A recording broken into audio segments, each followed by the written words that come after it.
Hello mga ka-Facebook, magandang araw po sa inyong lahat. Narito po tayo muli upang tunghayan ng isang totoong kwento ng buhay. Ito po ay totoong nangyari sa kanya at tawagin po natin siya na siya si Maria. So meron tatlong sitwasyon na nangyari sa kanyang buhay. Alamin po natin kung ano po yung masasabi natin sa bawat sitwasyon na nangyari sa buhay niya. So, may isang babae na ang pangalan is Maria. Meron siyang tindahan. So, isa siyang single mom at araw-araw siyang nagbubukas ng tindahan niya. So, isang araw, meron isang lalaki na nagbenta sa kanya ng cellphone.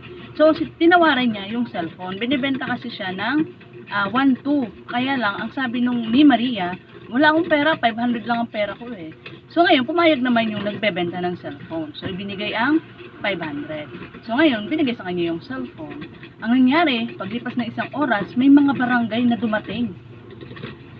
At sinita si Maria na bumili ng cellphone.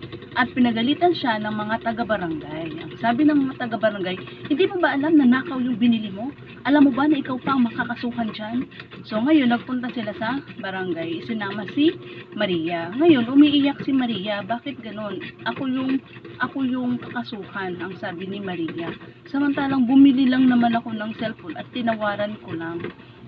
Dahil nagkaroon ng busy sa barangay, si Maria bumalik na lang ng tindahan. Hinayaan na lang ang nangyari. So ngayon, isang linggo nakalipas, nalaman ni Maria na yung nagbenta ng cellphone at yung may-ari ng cellphone ay magkasagwat pala. Ang ginawa lang ng nagbenta, hindi ibinigay ang bayad dun sa may-ari. At yung may-ari nagpunta sa barangay, isinumbong si Maria na bumili daw ng nakaw. So lumipas ang mahabang panahon, hinayaan ni Maria ang nangyari. Nawala na siya ng 500, nakuha pa sa kanya ang cellphone. So umiyak siya dahil sa nangyari na yun. At ang sabi lang niya, si Lord na ang bahala sa inyo. And umiyak lang si Maria dahil sa nangyari sa kanya. Lumipas yung panahon, siguro mga 2 taon or 1 taon, 2 taon. Nabalitaan ni Maria na yung nagbenta ng cellphone sa kanya ay natagpo ang patay. Gilit ang leeg at saka putol ang pulsuhan. Gusto mang matuwa ni Maria sa nangyari pero hindi niya magawa. Bakit? Dahil hindi niya rin ginusto yung nangyari.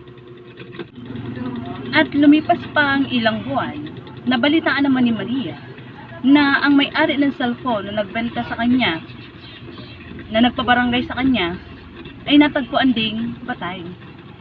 So dahil nauso noon ang utos ni Duterte, yung about sa droga, yung tinatawag na tukhang, ayun, so yung may-ari ng cellphone, habang nagdadrive ng motor niya, sa kalagitnaan ng Commonwealth Avenue, ay binaril ng hindi kilalang mga tao.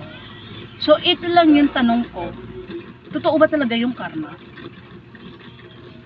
O talagang babalik sa'yo kung ano yung ginawa mo sa iba? Or talagang nandyan si Lord para ipagtanggol ka or para ipaghiganti ka sa mga taong gumawa sa iyo ng kasalanan. So anong masasabi nyo sa unang sitwasyon ng buhay ni Maria? Dapat ka bang matuwa or talagang totoo ang karma? Abangan po natin ang pangalawang sitwasyon na nangyari sa buhay ni Maria. Maraming salamat po.